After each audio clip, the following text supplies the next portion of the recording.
Hey everybody, welcome back to the channel. I appreciate your time. Thank you for watching. I want to take a second here to thank you, the viewers of this channel. Yesterday, you sent a ton of letters to Congress related to the issue in yesterday's video, which was gun control being hidden in the National Defense Authorization Act.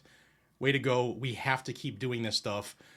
This is the lame duck period in Congress, but a lot of stuff happens during this period. We got the spending appropriations bills, National Defense Authorization Act, stuff that gets renewed every year for the budget or housekeeping, basically, to keep lights on. And we need to stay vigilant because there's a lot of stuff happening. And I was blessed enough to be in a location the last couple days where I learned a lot more about what's actually going on during this period. And with that said, I'm going to touch base on this huge victory we had in Oregon.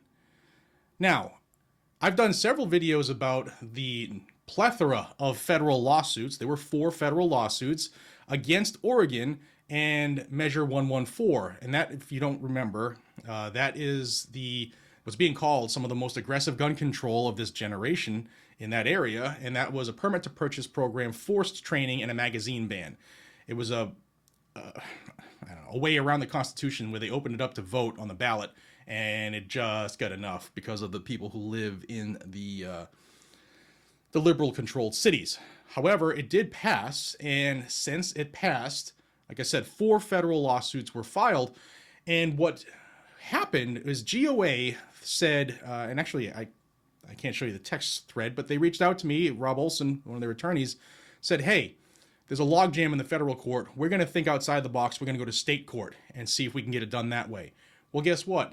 That outside the box thinking was victorious. I did a video telling you that the state judge put a temporary restraining order on Measure 114. Keep in mind, I also did the video where the Attorney General in Oregon is begging the judge to delay parts of the bill because they don't have the training requirement. It's not even thought of, and they don't have the permit processing infrastructure set up. So this state judge said, you know what? Not doing it. You are banned, Oregon, from enforcing this new law.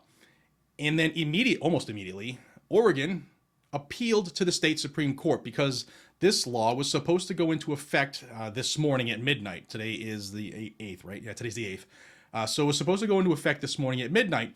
So the state went to the state Supreme Court and appealed and said, please, please help us institute this unconstitutional gun control, and we need you to rule by 5 p.m. because the law goes into effect at midnight. Well, we were waiting and waiting and waiting, and I had to do a lot of travel. I had to bebop from Maryland to Washington, D.C., to New York City, to Providence, Rhode Island, back home.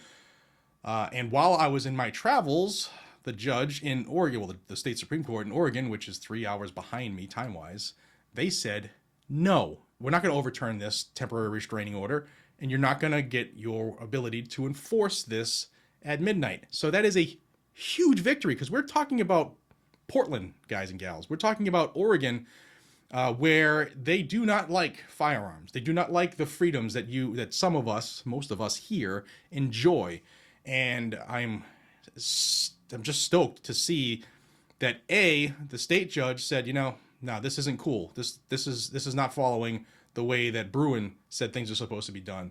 And then number 2, the state Supreme Court backed the state court judge, and that's big news, guys and gals. That's a huge victory for Gun Owners of America. I always say support those who support you. In the description of all of my videos is a link to join Gun Owners of America. I get nothing out of it, guys and gals. You get a discount based off of what a membership you choose, and I always ask that you at least donate that much back, perhaps more if you can. But they're doing phenomenal work, and they're not done. They're not done at all. So this is a big win. It's not over yet because the lawsuits are continuing, and we're not done yet. We're not out of the woods. So I just wanted to give you this good news. I will have some more good news not too long after this video because yesterday was a good day. There was some bad news sprinkled in because that's what I'm going to talk about in the next video, but that, I believe strongly, that is going to end up good news. So stay tuned for that video. Guys and gals, until we see each other again, be safe, stay vigilant, and carry a gun to keep you, your friends, your family, your community safe. And if you think the Second Amendment is more important than most anything else that's going on in this country, then please hit that subscribe button down below. With your subscription, this channel continues to grow and the truth gets out. I'll see you on the next one, y'all. Take care.